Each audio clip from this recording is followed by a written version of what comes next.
Good morning students. Class 4 subject आपका है भाषा कुटीर। Okay students, open your book. आपका 10 चैप्टर कंप्लीट हो गया था। आज हम 11 चैप्टर आपका है 11 चैप्टर चतुर चंदू। ओके स्टूडेंट्स, तो आज हम रीड करेंगे चैप्टर 11। आइए हम रीड करते हैं, फिर आप लोग भी रीड करेंगे।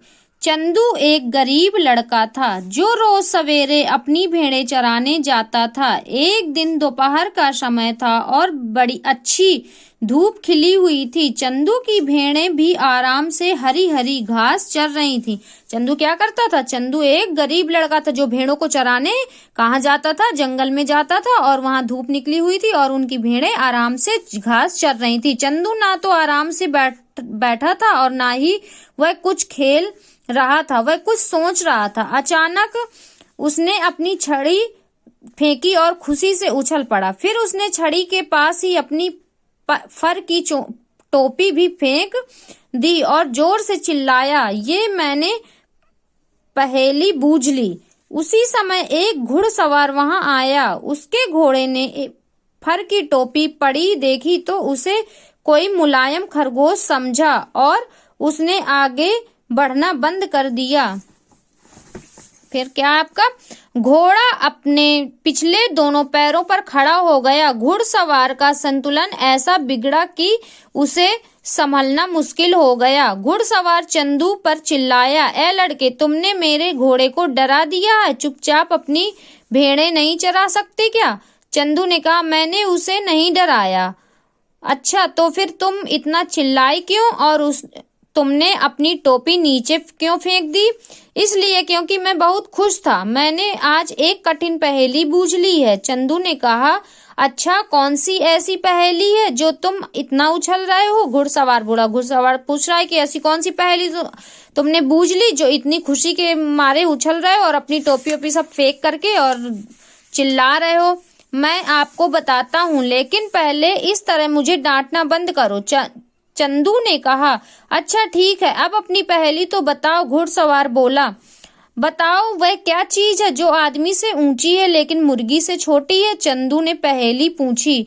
घुड़सवार थोड़ी देर सोचता रहा लेकिन इस पहेली का जवाब न बूझ सका। अच्छा भाई, मैं हार मानता हूँ। अब तुम ही बताओ, ऐसी कौन सी चीज है जो मुर्गी से छोटी है पर आदमी से ऊंची है? घुड़सवार ने चंदू से कहा, अरे जनाब, यह फर की टोपी। अब आप ही देखो ना कि हम यह टोपी मुर्गी से भी छोटी है, लेकिन जब सिर पर पहन ली जाती है तो आदमी से भी ऊंची हो जाती है कि नहीं? चंदू हंसकर बोला, हाँ लड़के, तुम वाकई बुद्धिमान हो।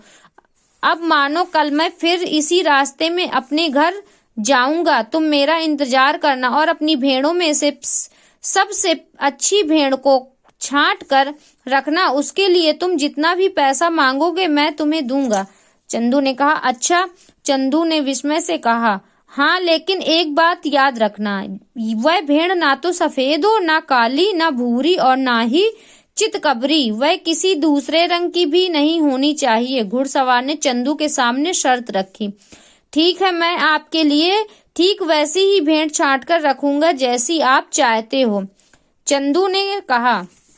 फिर क्या हुआ? अगले दिन घुड़सवार चंदू के पास आकर रुका। उसने कहा, क्या तुम्हें ऐसी भेड़ मिल गई जैसी मैंने बताई थी? हाँ जनाब, जैसी भेड़ आप चाहते थे मिल गई। मैंने उसे बाड़े में बंद कर दिया है, आप उसे ले जा सकते हो, चंदू बोला। अरे वाह, तो बताओ मैं अब कब लेने आऊं? घुड़सवार ने पूछा। आप उसे लेने ना तो सोमवार को आना, न मंगलवार, न बुध, न बृहस्पति, न शुक्र, न शनि और न ही रविवार। इन्हें छोड़कर बाकी किसी भी दिन आ सकते हैं, चंदू ने कहा। चंदू की बात सुनकर घुड़सवार हंस पड़ा। उसने कहा, तुम वाकई बहुत बुद्धिमान और चतुर हो। उसके बाद घुड़सवार ने अपनी कमर से खोंचकर रखी हुई बांसुरी निकाली और बोला, मेरी ओर से यह भेंट तुम्हारे लिए।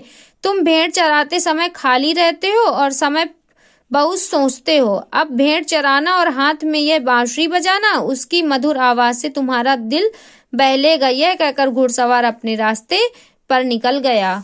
ओके स्टूडेंट्स, तो एक बार क्या करेंगे, आप लोग भी इस चैप्टर को रीड करेंगे, उसके बाद ये SW के लिए आपको वर्ड मीनिंग है, ये वर्ड मीनिंग अपनी कॉपी पे नोट डाउन करेंगे 11 चैप्टर की, और जो मौखिक क्वेश्चन है वो बुक में ही आप लोग चैप्टर को रीड करके और इसको फिल करेंगे। ओके स्टूडेंट, फिर मैं आपको ये क्वेश्चन आंसर मैं आपको सेंड कर दूंगी, तो आप लोग कॉपी में कंप्लीट कर लीजिएगा। Okay students, thank you.